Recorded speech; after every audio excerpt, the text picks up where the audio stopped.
Hey guys, welcome to the next episode in the England Let's Play on FM13, and we are now approaching Euro 2056, and this is the year review of 2055, and well, let's just cut the bullshit straight away.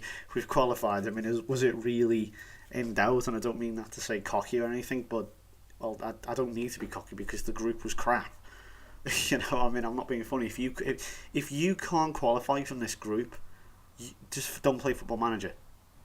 Because it was stupidly easy, and quite frankly it was almost insulting. But basically what I've got here is, again, I'm going to just point out a few new players to show you that might make the team. I don't know. I mean, obviously I don't have to remember every single one of them. I don't know why there's only 7. Don't know why I've done that, but yeah, I'm just going to throw out maybe 1 or 2 names. I'm not saying all of these are going to make the Euro squad, but it's you know, you never know, you might see some of them. So let's see where we start now. Still about Ahmed last time. The first one here is quite the versatile player, Gareth Harrop, who is unfortunately injured at the moment. He plays for Chelsea, plays at I think that's a that is a right back, yeah, just a straight right back, a defensive midfielder and a centre midfielder. And that's interesting because I don't even like the guy. I've barely picked him yet. I'm his favourite personnel. I love how favoured personnel, maybe it's just because it's FMC, but favoured personnel is very weird on this game, I felt, compared to other years. You know, the obvious ones would be favoured personnel, but it's not this year. It's the sort of the weird ones are always seem to be your favoured personnel, or vice versa. I don't know, it catches me off guard a bit. The next player then at left back we have is this young lad at Brighton, Joe Owens, one for the future. I'm not sure if he'll make the squad or not, since we have Farrell, who comes in, who is the main left back. He's injured currently, that's why he's not in the team. We've also got this guy plays for Ipswich currently. This is Marcus Lai, and there's a reason why he plays for Ipswich, and a few other players you'll see here play for Ipswich, such as Peter Main here. You're thinking, well, hang on, what's with Ipswich? Well, we'll show you that in a minute. We've got Bradley Swain, who's next. He plays for West Brom. Again, a decent option, can play in centre midfield. Who else do we have? Roy Garner, you know about. He can now play. This guy, of course, was a centre back for many years. Now he all of a sudden plays centre midfield at the ripe old age of 34. I don't quite get, but okay. And then we have the last few up front here. We've got Dan Broom, who I did not pick. My assistant said to pick him, and I did, and we'll see that later. And Alvin Reynolds, I think a player who that was another. No, sorry, no, he's not yet. He's the guy who I, of course, brought in, had a great debut, and then sort of fell off the face of the earth. But he's 21. I think he was. Yeah, I think I brought him in as a 19-year-old. Now he's 21, so he's matured a bit, hopefully. Now, before we show all this, I guess I should show you the state of the Premier League, because it's gone a bit mental lately. We've got Man City and Liverpool. Man City, who have, well, look at this. Real Lopez has jumped ship again. He's one of the most ship jumping bastards, there you go, that's a better way of saying it, I've ever seen. He just goes wherever the wind takes him, and as you can see, basically ever since he won the league back in, whenever that was, 45, they have just slowly gone down, went up a bit again there, down, and now they're back up again, and they appear to be back up there. Ipswich Town are now, as I say, completely established Premier League team. Europa League, look at that. Who else? We've got Kettering. Can't believe they're still in it. But it is your main. I was going to say main top 6, but Chelsea are falling away. I don't know why that is. Who's their manager now? There's no point in telling you about the managers now, quite frankly, because they're all different. Actually, I'll show you the Liverpool manager. I'll show you the top 5 or 6. Former Arsenal manager, the one who looks like a thumb. Marcus Vizon is now at Arsenal, who has been very, very good for Arsenal. In fact, he's led them to many titles. The Brighton manager is Daniel Harrington, not John Harrington, not that great striker, who was a very good player, of course. Antonello Macargno, no, I don't know him. And the Man United manager is Lee Braxton, whoever that is. So yeah, that is the state of the Premier League. So I guess now I will show you the year in review then of 2055, and as you can see, undefeated once again. Well, to be fair, if I lost one of these games, I'd be kind of, well, apart from Belgium perhaps, but even then I would be quite embarrassed. We started the year with a victory against the Czech Republic in a friendly in March. It took us a while since the last game, since obviously it is. Oh no, it's not. Sorry, no, it's an empty year. Of course, there's no major competitions apart from the. Actually, no. I was going to say the Confederations Cup. There is no Confederations Cup. It's the year after the World Cup when there are no international tournaments at all. Well, major international tournaments, I mean, forgetting the under-21s or whatever the hell comes in. But we've got Wright and Roberts with the goals. Played Dave Smith here, who has fallen away slightly from the team. He's also Ipswich, so you can see they're progressively getting better as a team. Ipswich, they could maybe even challenge for the title soon. But we gave a good game here. Wright and Roberts turned it around very, very quickly. I'll show you these goals. I think I may have even skipped this one. Well, actually, no, I didn't. As well, I simmed the last game, which was the draw there. Again, you can wonder why we drew, but no, I played all of them except the last one because it was basically pointless at that point. I knew my team. I knew all the players I wanted. I couldn't be bothered bringing in anyone new, mainly because it just messed up the state of the team. But fair play to Reynolds there. He got a bit of a harsh rating, I suppose. The game gave him like 6 or something, which is very unfair. And right there with the finish, he takes all the glory, which is very unfair, as I say. And then this was the goal literally a few minutes later, not even a few minutes, literally like a minute later. Dennis Wright has said, but bear in mind the team that you did see, the new names and stuff, that was an experimental team. I picked the squad and stuff, I let the assistant manager, who is of course the assistant manager at Colwyn Bay, he took over that game and drew 2-2 with the Japanese. So next game then was against Albania. Again, Dennis Wright off the bench, Sweeney also. I'm giving a few other players a go. As I say, I've got this guy who's only 19. I mean, I know. Look, this is what I do, okay? I like to take the piss with age. I just like to bring in as young a player as I can. And if he comes off as a success, there's your main man for the next 15 years. I just think it's just, being useful. But 2-0 here. Finished. I mean, they were never going to score. We were never in danger of losing this game. 61% possession. They had one shot all game. Admittedly, it was on target, but they literally offered nothing. Again, as you'd expect. I mean, I think it's getting quite a bit repetitive now. Saying, oh, this team offered nothing, but extremely lucky in the end. But we managed to break them down eventually after a very lucky break. And then in the 92nd minute here, as you can see, Sweeney off the bench to convert his penalty. Very nicely done. So that was a 2-0 victory over Albania. Tricky-ish, I suppose. Actually, not at all. The two trickier games then came here with Switzerland. Now, the first time we have in fact conceded a goal, if you look there, for the first time in any qualifier in fact, since... Whoa, bloody hell. Way too far back there. Since qualify, where are we? That was here, wasn't it? Since 2051. September 2051 against Norway was the last time we conceded a goal. How mental was that? Crazy. But yeah, finally, for the first time in 4 years, we actually conceded. It was a Grichting goal. It's a very weird name, but got Sheridan, French, Main and Fowler all scoring. Again, and these are now just these, me telling you these names are just giving you ideas for when the full squad is announced. I mean, I realise, that there is little point in me telling you certain players' names because you're not going to have to remember all of them. I'm not expecting you to know them every single one. I mean, that's why I put the link in the description, so you can play along if you so wish. Or just generally, explore the game, or get to know some of the players. And I'm not, I don't expect everyone to be able to memorise them. And obviously, as I say, the regen thing is perhaps getting a little bit old now because, it is moving on at quite a pace. But, it gets a lot easier when the full squad comes around, when it's the 23-man squad or whatever you recognise. And, the starting 11 virtually anyway, provided there's no injury. But as you can see, we're just dominating this point. Nice finish there from Main. I think that was his first England goal, was it? It might have been. Can't quite remember. Anyway, yeah, as you can see, this was just absolute domination. Really, and the Swiss didn't offer a great deal, but this was the goal as well. Just a real Real pain in the arse, because it was right on half time, and if the referee had just blown up there, we wouldn't have conceded still. Wishful thinking, but I mean, it didn't really matter. I mean, it was kind of annoying the fact that we did concede, but they were never going to score another couple. But hey, it's a good thing that it's got to the point where just by conceding, it feels like a defeat because you're not going to lose. So that was an easy game against the Swiss, and then we conceded again, but at this point it didn't matter, as we played Slovenia.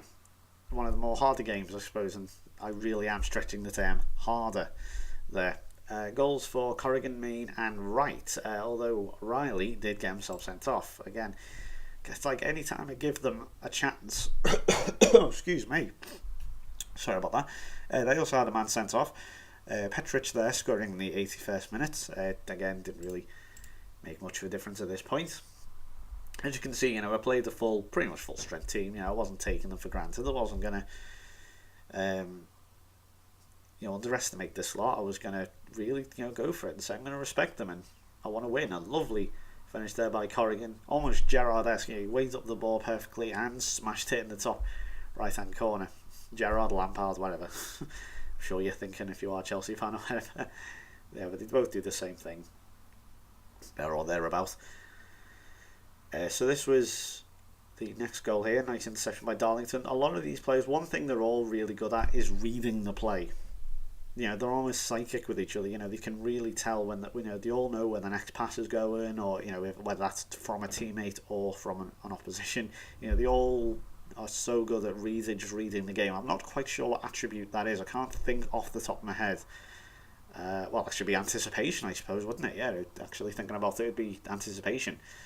And I don't think every player is like 20 in it, but I would assume, being an international, they've all got good stats across the board, or most of them have anyway. And again, there's more in action there. My idea of press more. That's why I'm not absolutely certain on press more. I love how the commentator says that gives them a way back in the match. With 10 minutes to go, both teams are down to 10 men against England. No. We then played Belgium in a friendly. This was just at the start of the new season. Incidentally, I'll show you, actually, speaking of which, the winners last season. I'm sure they were Arsenal, if you are wondering. Brighton, Tottenham, Liverpool in top 4. United, Chelsea, Newcastle now shifting the way up a bit. And as I say, Ipswich, not too far behind City.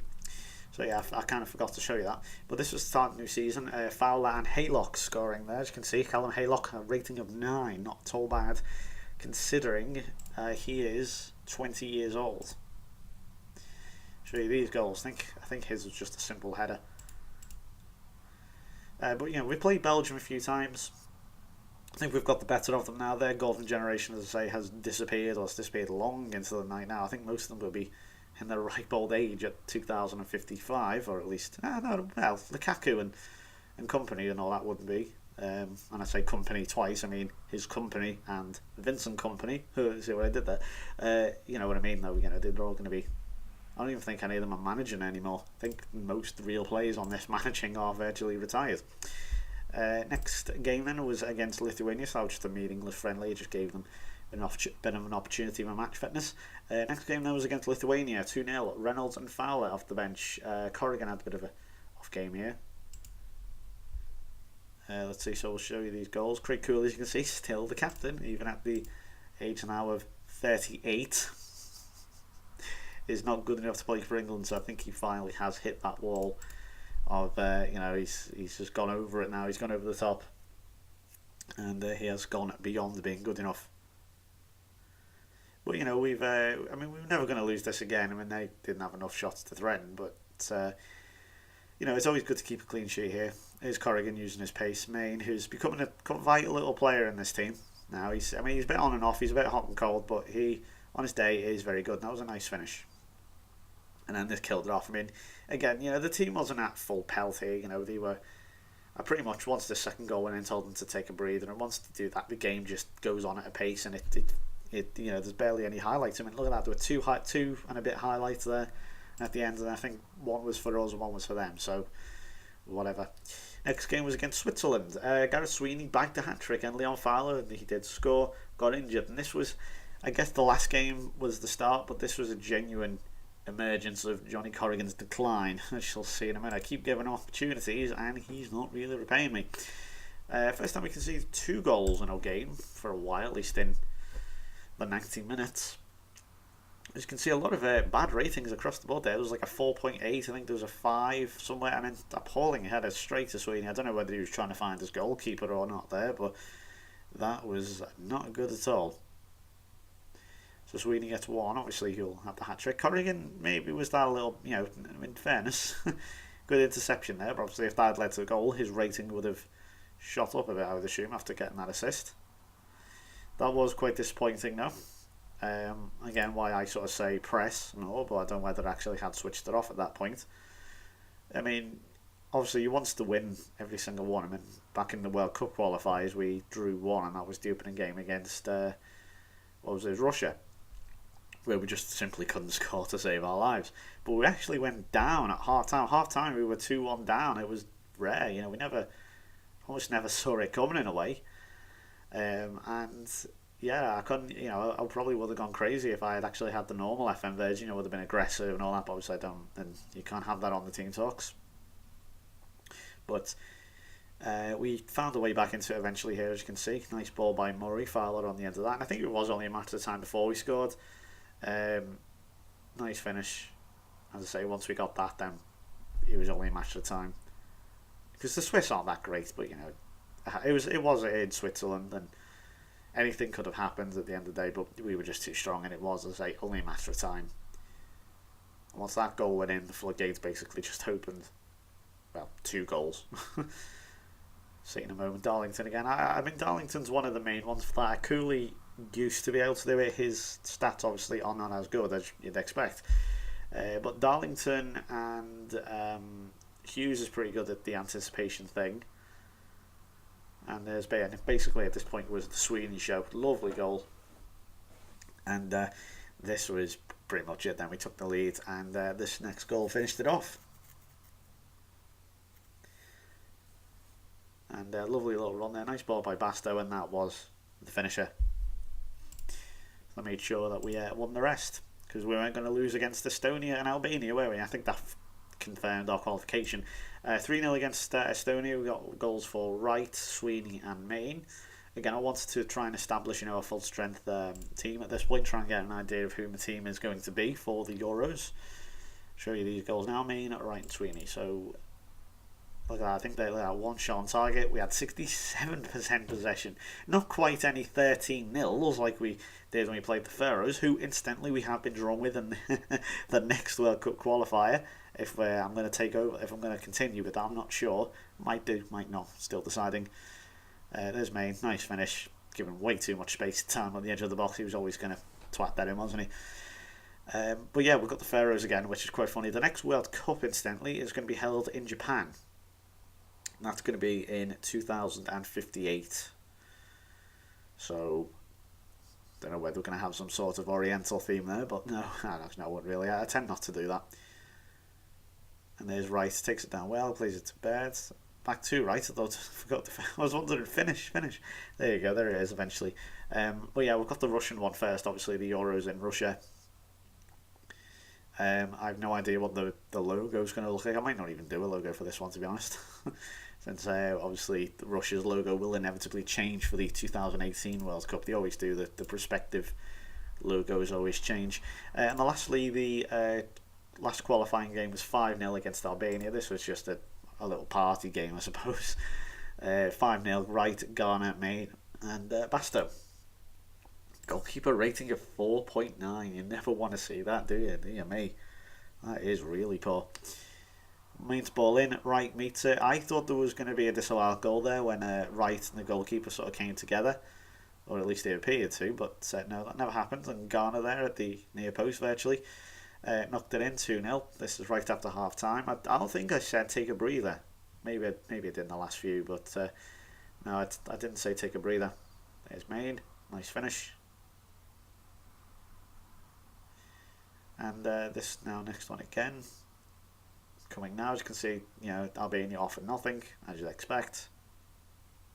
Not quite San Marino sitting back, they never did that. Unselfish there from right, plays to Basto. I was thinking he was going to smash it, but he didn't. He played into Basto, Peter Main again. Thought it was going to be a nice delivery. I don't know why Garner whipped that in. I was just thinking Main hit it, but Garner whipped it in for some reason. I must have think of himself too highly when it comes to delivery. But Main, as you can see there, he's got a good shot. He's got a good delivery and good shot on him. Nice pass there, and there you go, there's Everton to the shot.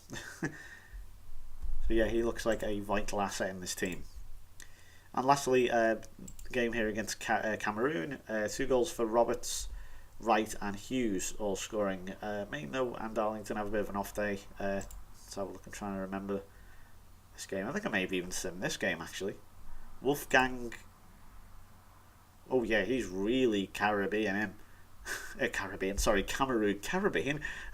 Yeah, he really looks like he's from Cameroon. That's a proper Camerooni name. God knows what's happened in the future in 2055 to multiculturalism. Dear me, I'm not going to go there. Don't worry, I'm not going to mention anything more. Treading dangerous water, but nice finish there by White. White, fuck's sake, right. Taking myself into a deeper hole here. No, really. I thought Reynolds chickened out a bit there. He probably should have put his foot in. Maybe if he did, he would have scored the next goal. But Hughes, never mind, made up for it with a very nice finish. Whacked it into the top corner.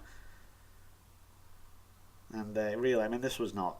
I think Cameroon actually offered a friendly, so I didn't even make this one. When it's like the game just approaches you in the news box saying, would you like a friendly against Cameroon, or whatever.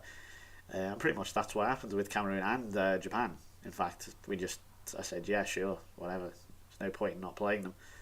I think that if anything, if you don't, there's a small chance that in fact you might get criticised. I know it sounds silly, but the media come out and actually have a go at you saying, he's not taking friendlies. I remember they used to, I'm sure they used to do that.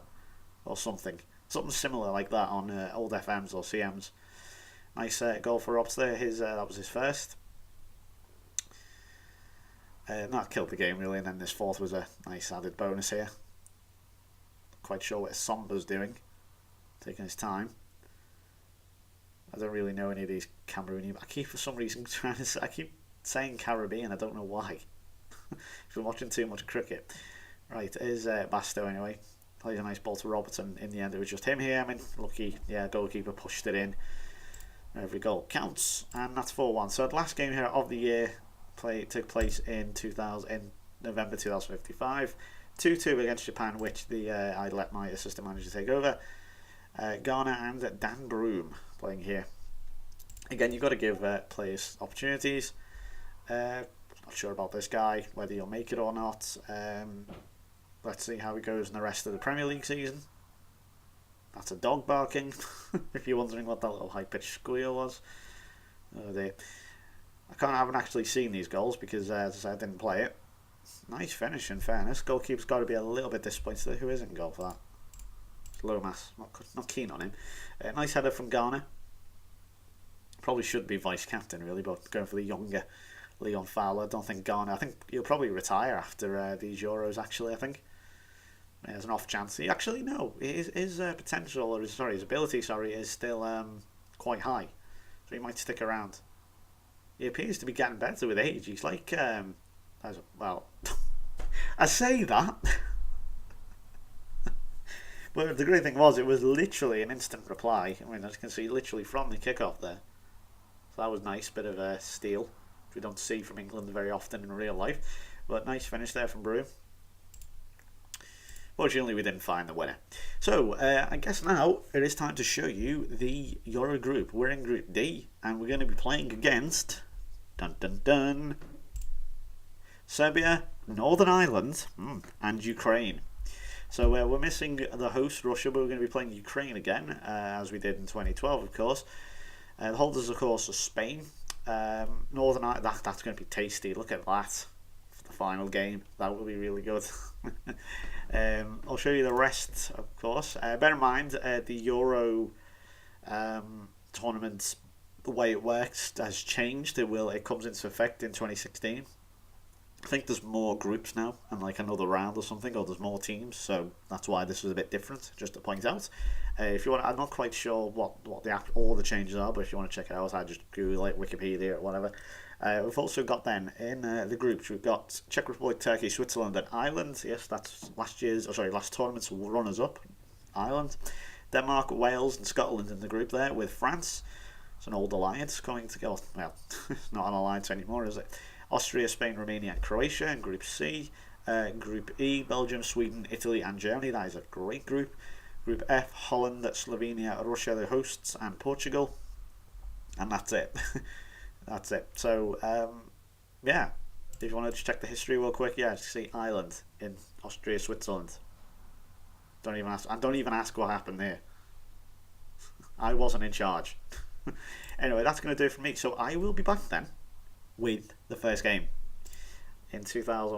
Well, there's obviously going to be a few friendlies. We're going to be playing against Tunisia, the USA, and Wales. And yeah, so that's a little homecoming. Well, a sort of homecoming for me as we go to the FC Dallas Stadium, of course, where I won the Gold Cup for America. So then for the next game then will be a live commentary against Serbia in Euro 2056. Look for that very, very soon. I'll do a quick review as well of the friendlies and so on, and the Premier League and all that, and La Liga and stuff in the next video. So thanks for watching. I'll see you next time. Take care. Bye bye.